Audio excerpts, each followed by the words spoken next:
The next line we will introduce to our child is slanting line. Don't forget to mention the topic and the date again and make your child used to of it so that in future he will make his notebooks like this. Okay, slanting line is like this and we will call it right slanting line.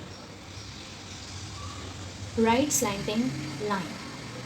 Okay, then let them trace it 5 to 6 times at least and then introduce them on in 3 starting lines.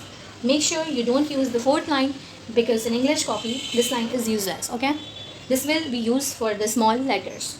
So help them to trace these lines again. 4 lines in a row are enough for a child.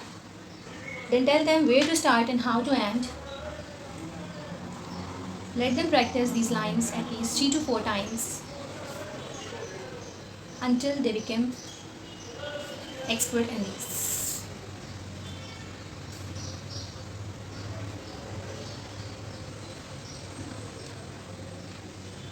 Okay parents, next line we will going to introduce is left slanting line. We can also call it sliding line. Left slanting line. Okay, up till here we have taught our children's stroke that are straight line, sleeping line. We can also call it horizontal line, and then right slanting line, and then left slanting line. Make sure that they have practiced enough for these lines, and then sorry, I have not mentioned here date. Don't forget to mention date and topic. Slanting line.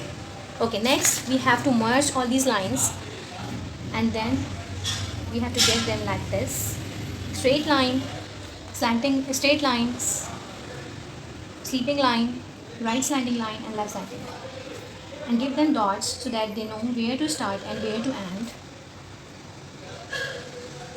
Always mention topic on the top of the page and date here. This habit will make your child used to of it.